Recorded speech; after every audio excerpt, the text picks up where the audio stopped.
Welcome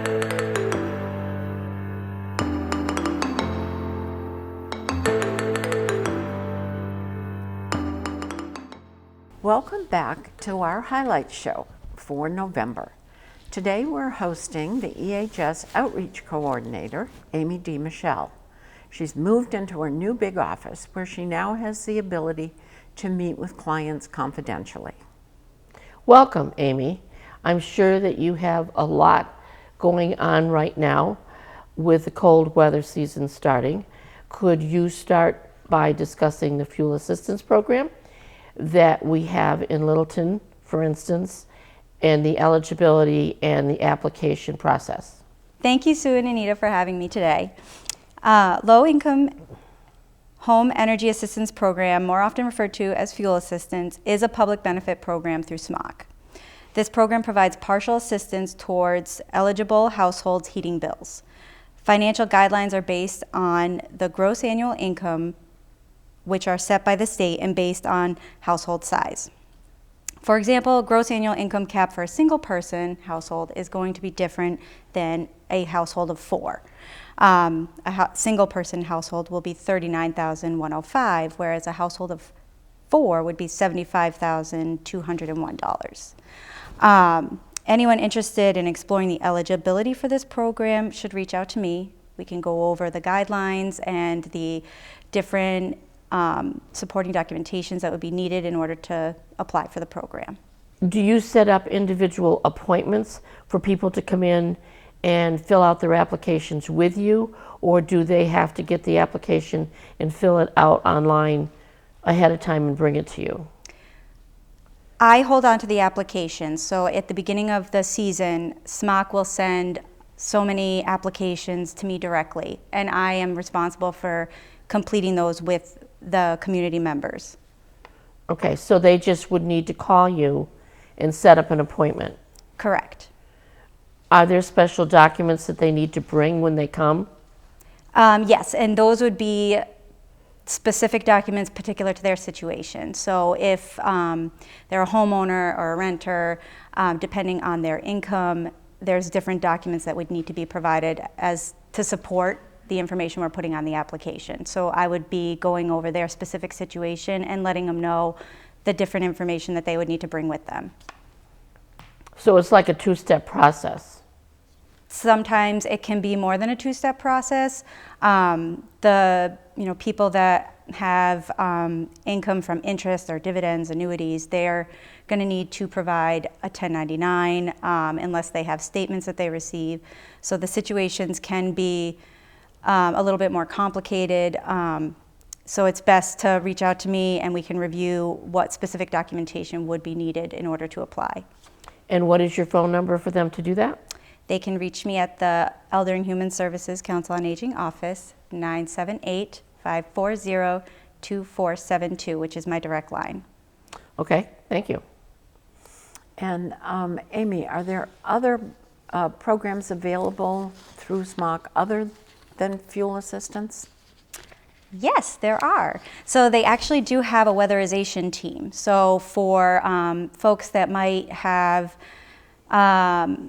a heating system that's not working properly, or they might want some weatherization done on their home, they do have a separate program, and we can apply for that when we complete the fuel assistance application. They would decide whether somebody is eligible and what they would be eligible for. Wow, that's interesting. I didn't know that you could get assistance on weather tightening your home, or do they do like roof repair and things like that as well? That it would depend, I believe, on the eligibility guidelines that they would follow. So they would be the ones to say what you would be eligible to receive. Weatherization is really more around the heating and maybe sealing your windows. Oh, okay. I'm not sure if that would go, if the roof would go into that. Okay. And I believe there are several rental assistant programs that you're running right now. Could you sort of bring us up to date on those and tell us what they're about? So we do have two rental assistance programs within our department. We have the Littleton Rental Assistance Program, which is referred to as LRAP, and we have the Emergency Rental Assistance Program, which is referred to as ERAP. There are very significant differences between the two programs. Littleton Rental Assistance Program was started up roughly a year ago. This program has a certain number of slots available. Right now, we currently have 7 applicants that are participating in the program and receiving the assistance, and we have 2 that are pending. So we have 9 more slots that are available for possible applicants. The Emergency Rental Assistance Program is a short-term program, and the eligible applicants would receive a certain amount based on the household size. So if there was 1 bedroom, 2 bedroom, or 3 bedrooms, the amount that they would receive would be different, and it's for 3 months. Amy, a question I had for the Littleton rental, you said 9 applicants have filled out and you have 9 available. Is there a deadline for filing for that?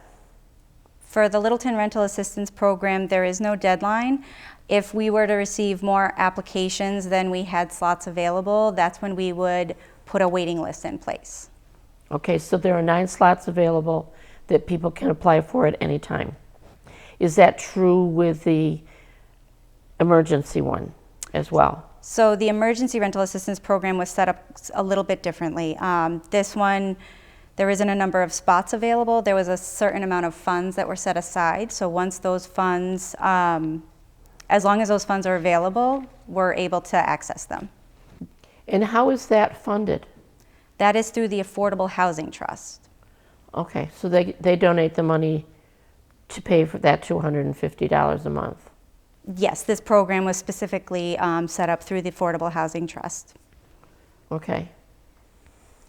And are there other financial resources available for eligible Littleton citizens?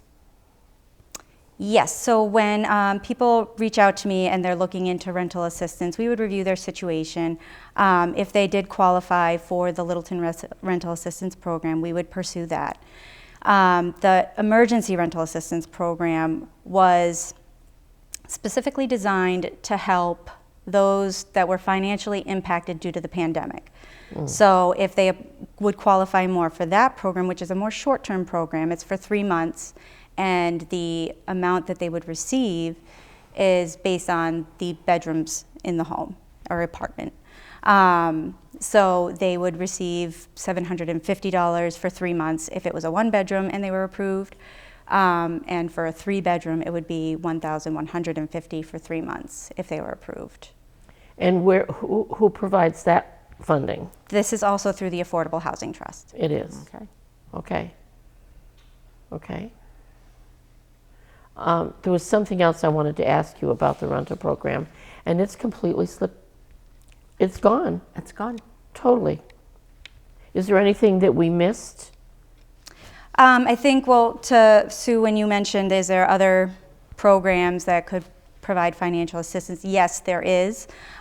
These programs are really unique. There would be specific eligibility criteria, and one's specific situation would really help with figuring out which would be the best avenue for them. So having them come in and meet with me to discuss their specific situation is extremely important. It would really help us with mapping out the best plan of action to help them. Are there any programs that we have available to help with mortgage? You've talked about rent, but what about mortgages? Mortgage is not something that we have anything set up to assist with, but there are other programs out there through other organizations that might be able to help, and that's what we would look into. Oh, okay, good. Okay, well, I want to thank you for coming today to give us this insight. It's very important to know, we read about the programs in the broadcaster, but we may not know what depth we can expect if we come into the office to talk to you. So it's really good that you were here to discuss it with us. And is there anything else that you would like to talk about today before we say goodbye? No, I would just like to encourage people to call me if they're in need. There's so many different resources and programs available that may be able to help them if they're dealing with any sort of crisis situation. So I just encourage people to give me a call if they need help. Okay. And before you go, Amy, I do understand that the Rotary is trying to get a new program started to help the EHS population. Can you give us some details on that? That's right, Sue. So I actually have Phil Souza with me here today, and he's from the Rotary Club, and he can speak to a little bit about the mission and what his goals are with the Community Corps and how we're teaming up together. Oh, thanks, Amy.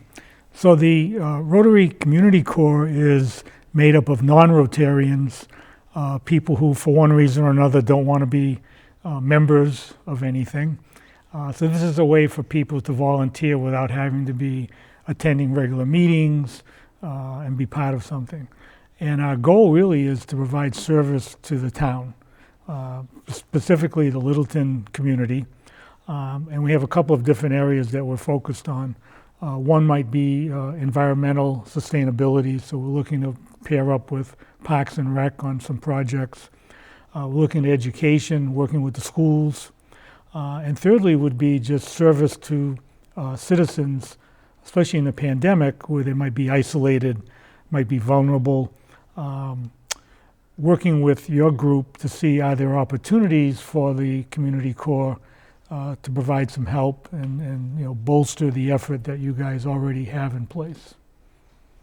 Yeah, it's been a really great resource for us. We've worked on a few situations already together. This is obviously with the community members' approval. If they reach out to me and it's something that I feel the Community Corps is able to assist with, I've reached out to Phil and described the situation, and he's been able to find people within the Community Corps to assist that individual. It's been so far really based around medical rides, I think, and then we had another person that needed help with an AC being taken out. Right.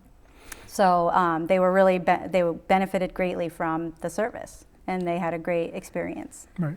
Yeah, I think so far the feedback from the volunteers has been, people are very thankful, respectful, and in most cases it's very light work. So there's been no request for digging ditches, but it's things that people just aren't able to do for one reason or another. Honestly, it takes very little time from the volunteer. It might take a half an hour, it might take an hour. So those are the kinds of we'll call one-off service projects that we could provide help to a citizen, and again help you with your group to bolster the amount of people that you have that would be available to do these things. So we've only started 2 or 3 months ago. We've got over 20 volunteers today, which is good, and some have different skills. Some are computer experts. Some have carpentry, electrical skills. Some could be mentors, or some could simply just be friends and talk to people who just want some contact. So those are the types of individuals that we have in the group that we feel can provide a great deal of service to your group and to the community. That's great. That's a great variety of volunteers. If people wanted to sign up to become a volunteer with the Community Corps, how would they get in touch, and who would they get in touch with? So there are a couple ways to do that. One is we hope to have shortly some flyers up in the community that will advertise the Community Corps. The Rotary Club of Littleton also has a Facebook page and has a website, a homepage.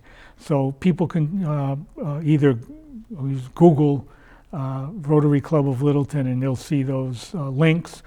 All right, sounds great. Back to you, Sue and Anita. Thank you, Amy. We will definitely have to have you back at a future date. You have an awful lot of information to share with us. Thanks a lot. Since we had a guest this month, actually we've had a couple of guests, our updates and highlights part of this program will be short. So definitely check your broadcaster. It's online and it will be in the mail.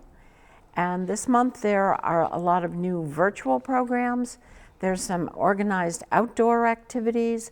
There's holiday get-togethers. There's even a virtual holiday sing-along with the EHS staff. Wow. Anyway, lots more in the broadcaster. Also in the broadcaster, there is an EHS COA questionnaire available.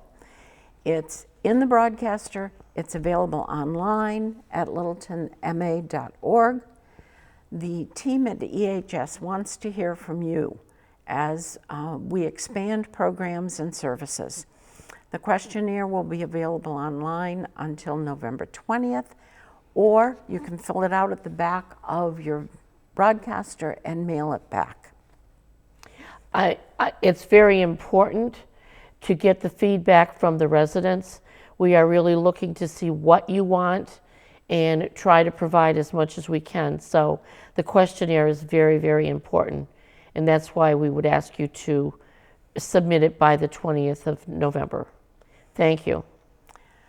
Another activity this month of November, the Friends of the COA will be hosting a Grab Lunch and Go event at El Fornos on November 17th. And pickup will be from 11 a.m. to 2 p.m. It will be a traditional Thanksgiving-style dinner and free.